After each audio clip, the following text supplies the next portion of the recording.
let's look at Verizon. When Verizon started doing its unlimited plans way, way, way back when, they started banning tethering.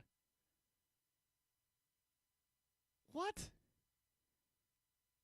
The reason they did that is so that they could make people pay for more data.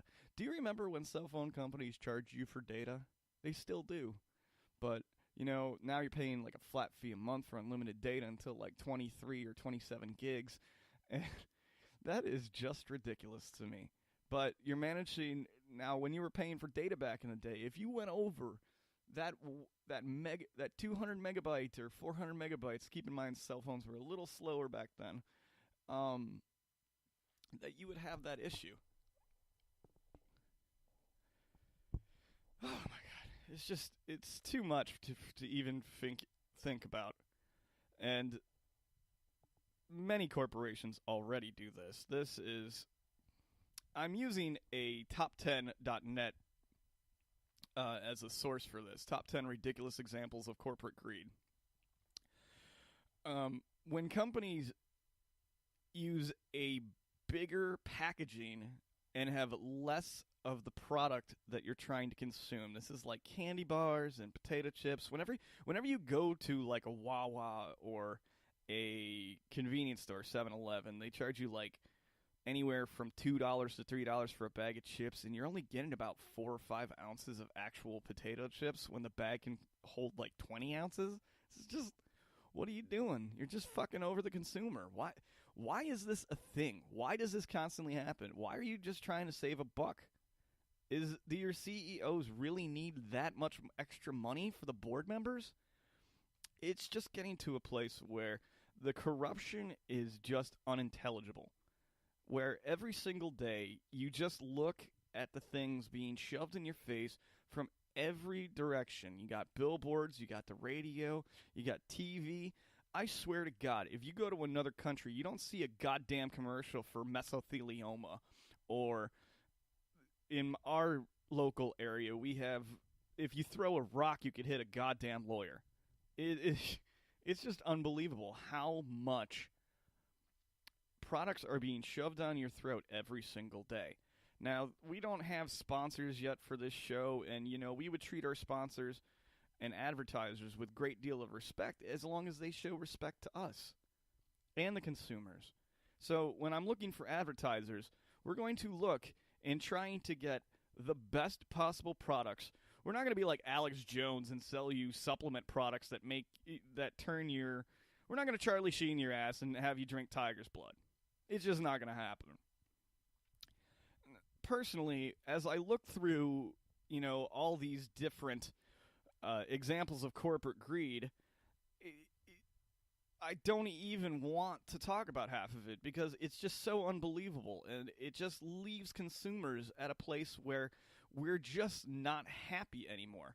When you would buy a product in the 20s, 30s, and 40s, you would probably buy them from a local vendor or a local store market. Like Coca-Cola, you could buy it at your general store. And general stores were really, really great because the products that they sold, where they were coming from.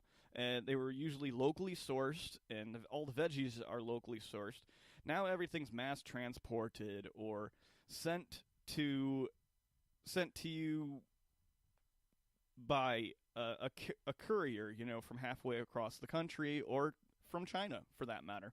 And with companies moving all their shit over from China and Indonesia, I mean, when you were, like I said, back in the 20s, 30s, 40s, and 50s, when you bought a product, you knew it would last. That's why you see when, American Pickers and antique shows, why those products are still utilized and are still relevant.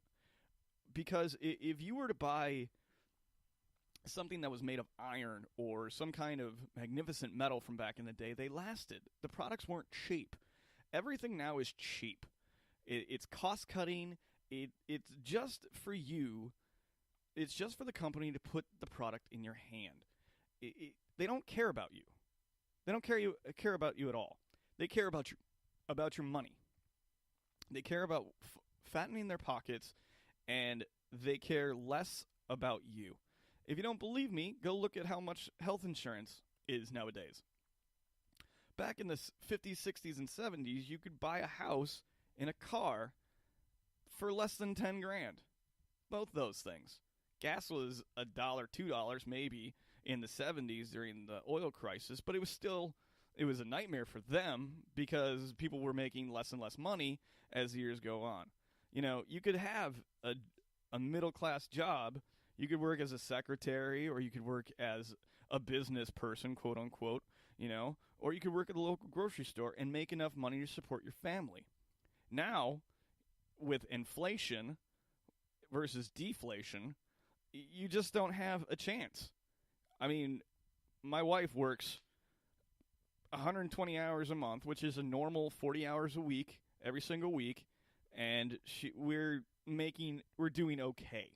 I, on the other hand, am working like 20 hours a week, and with taxes going out, I'm making less than $150 a week. And, if you're someone who, isn't really great at home, not a great home person, it's hard for you to just, exist. You constantly go out to eat, you got vices you need to take care of. Maybe I should quit those vices, but, that's on me, not you.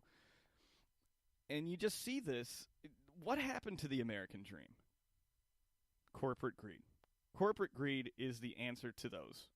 Now, I'm not going to turn into some huge liberal fanatic and tell you what is missing. I don't have the ingredients to save you. I am just trying to inform you of what's going on in this country. It's unbelievable. The only place I go for coffee now is at my job, because that's the only place I can get a decent cup of coffee for the amount of money that I make.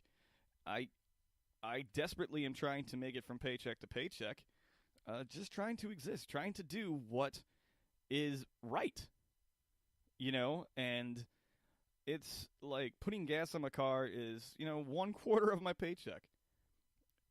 That's asinine to me.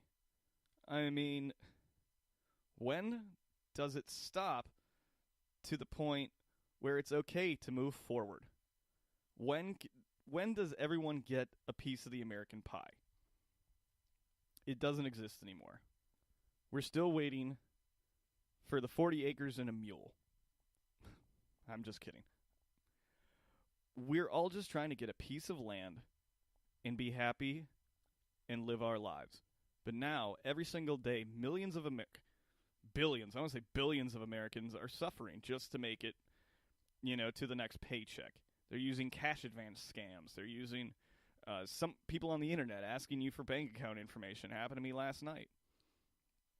But we just don't have, we as common folk don't have the resources to get ahead in this industry. You need like 3 years of experience for an entry-level job. How does that even work out? And I think this is all about cost-cutting and making the 1% richer. If you look, why is there so many commercials about medicine? Why is there so many commercials about lawyers? Why is fear being spread through social media and the news websites? It's just like, can we all just take a moment and step back and realize what it is to be an American or just a citizen of whatever country you're listening to this from? Can we just have our American dream back? Or is that a fiction now? I don't know. You tell me. Thanks for listening.